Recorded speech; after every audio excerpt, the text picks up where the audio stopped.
Hello everyone, I'll explain problem E2. Now, what does the problem say? It's very straightforward. So, you will be given an array, okay, and you have to sequentially parse the input, that is, one by one. So, first you will parse this element, then this element, and so on. What you have to do is you have to maintain a DQ, and every time you get an element, either you can add it to the front of a DQ or you can add it to the end of the DQ. Okay. So what is a DQ? DQ is a simple data structure where you can push to the front or you can also add to the back. For example, suppose you have a DQ with elements 1, 3, 4, 5 and you want to push the element 6. So either you can get a DQ like this or you can get a DQ like 1, 3, 4, 5, 6. Okay. Now you can also think of it as a list if you want, and you can push to the front of the list or you can push to the back of the list. Okay. Now, what you have to do is when you, like I told, you have to maintain a DQ and you have to add elements to the DQ either to the front or to the end one by one. And the final arrangement of elements should have the minimum number of inversions. I'll take an example. For example, this is the input, let's say, and you get the first element. So you are the only element, so it doesn't matter. There's no front or back in the DQ yet. Now you get a 4. Suppose I put the 4 before the 1. So I added to the start of the DQ.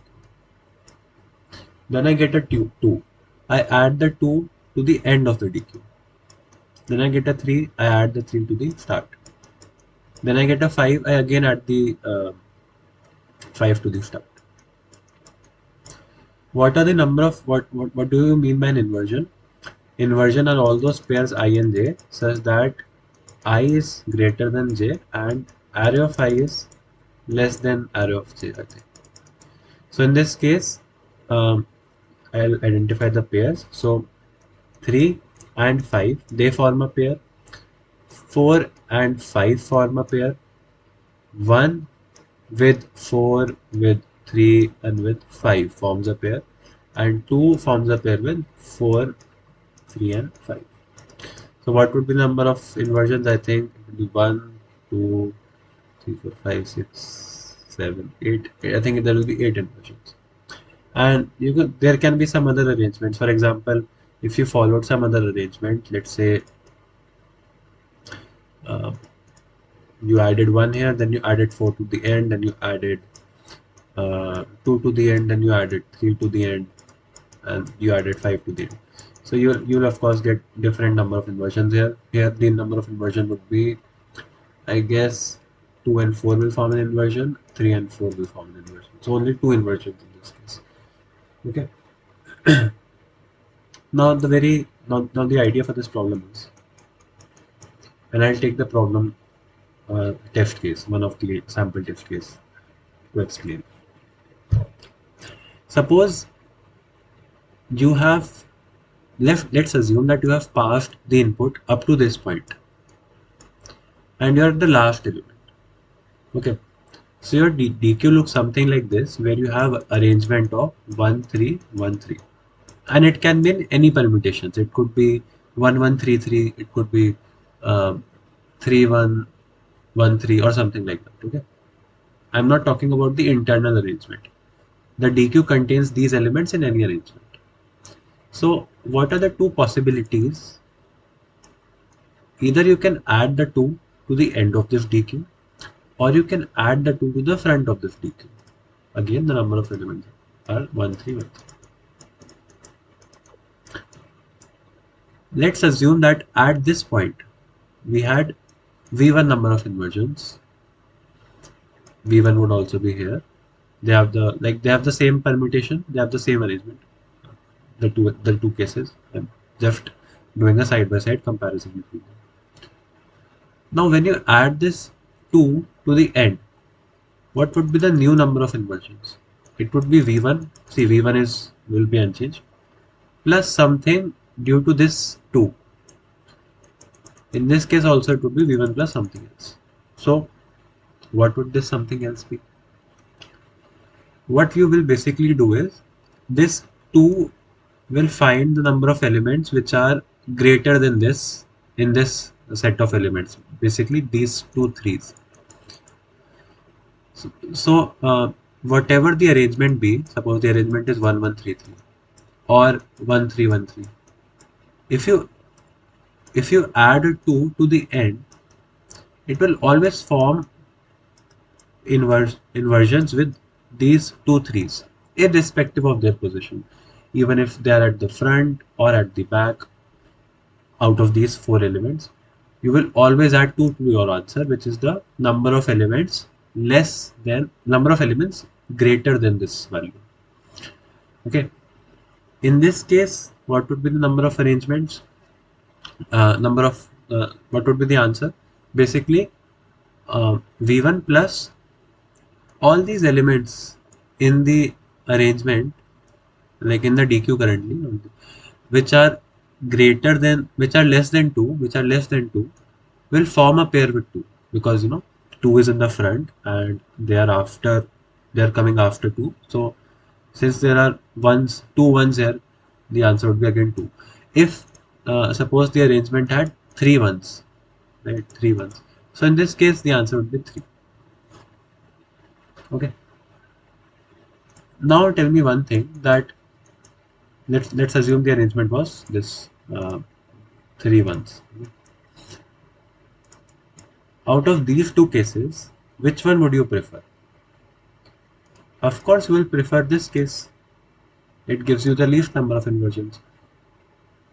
And one more thing, even if you add the 2 to the front or to the back, does this v1 value change? No, it depends on only whatever has happened before 2, before encountering 2, whatever permutation these elements formed, it depends on that. It does not depend that you encountered a 2 afterwards, this v1 value. So two things to keep in mind. Whenever we are at this ith element, right, we have no control or we have no influence over this v1 value for the elements from 0 to I minus 1. So we should try to minimize this v1. Okay, we should try to minimize this v1, because even if this v1 is 2, if this v1 is 3, it does not matter to us. It's in no way influencing these two values which are coming due to this 2, because what are these 2 and 3s, what are these dependent on? These are dependent on the number of values which are less than or greater than this 2. So of course they will be same for both the cases, because we have passed the same input. I hope you are getting my point. So when you're at ith element, you have some elements here which are less than array of I, you have elements which are greater than array of I, you have elements which are equal to array of I in this range. So like this would contribute to this answer, these would contribute to this answer. So what the idea is, finally,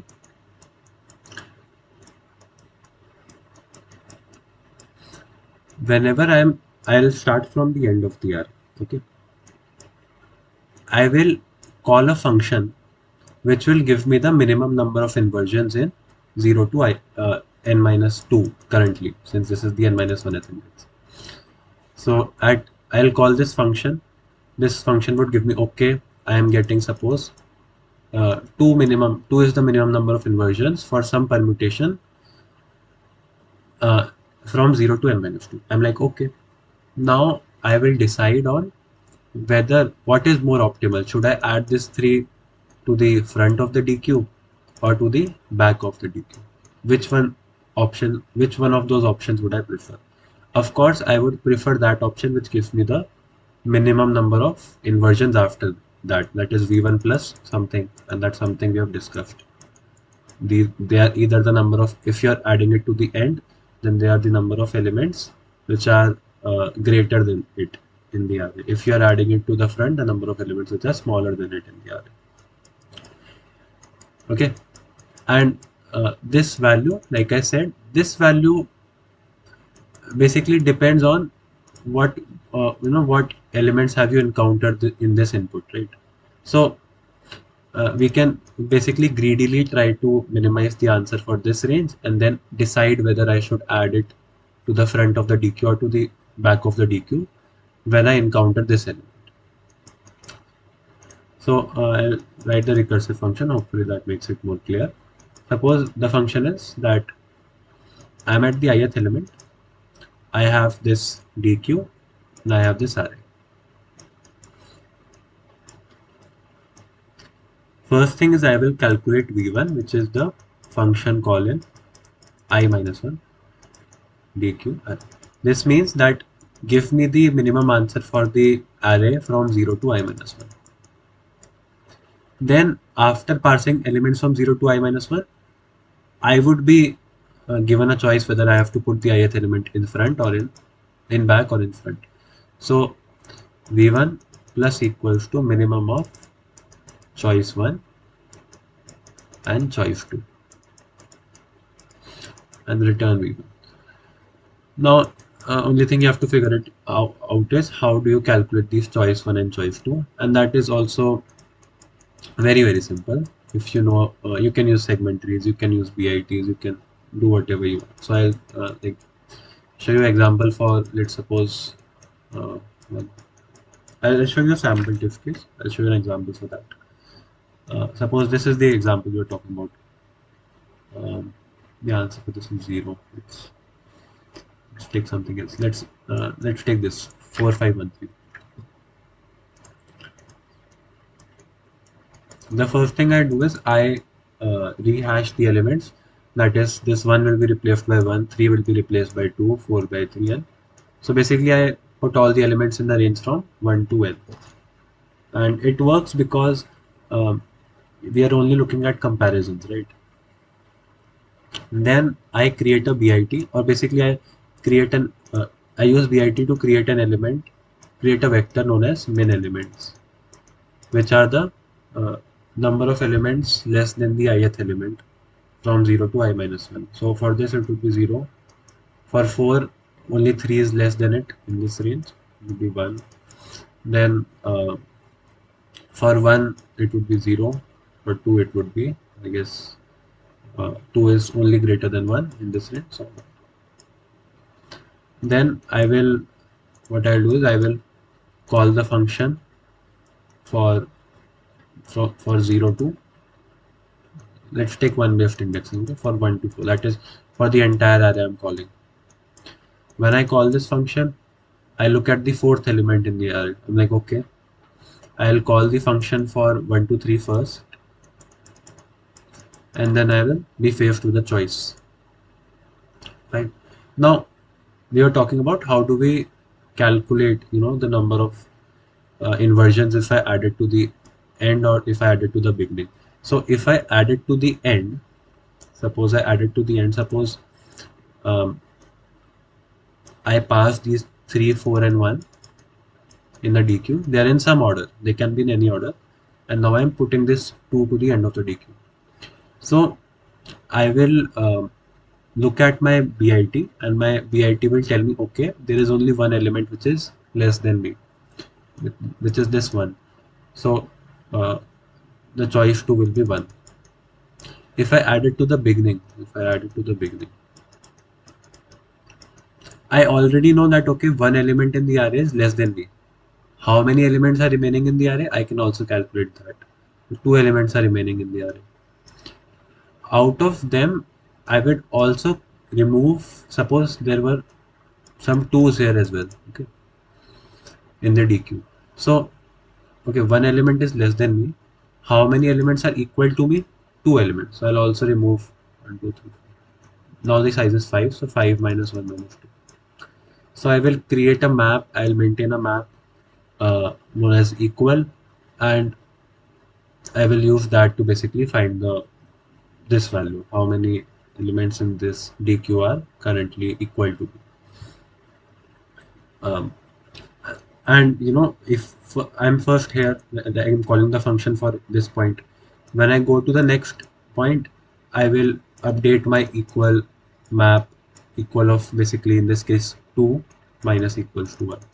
So this is how I'll update it on the fly. I'll show the code. Yeah. So the code is very small. This is basically the solution. See. So this is the array. This is the min element vector I talked about. This is which index I'm on, and this is the equal v vector. If the index is 0, then this is the base case. Then I do two things. Is first I compute the two choices, choice 1 and choice 2, and compute the answer for them. So it would be minimum of if I put it to the end or if I put it to the beginning. And then this equal v value I'll update because in the next iteration I will be basically talking about idx minus 1.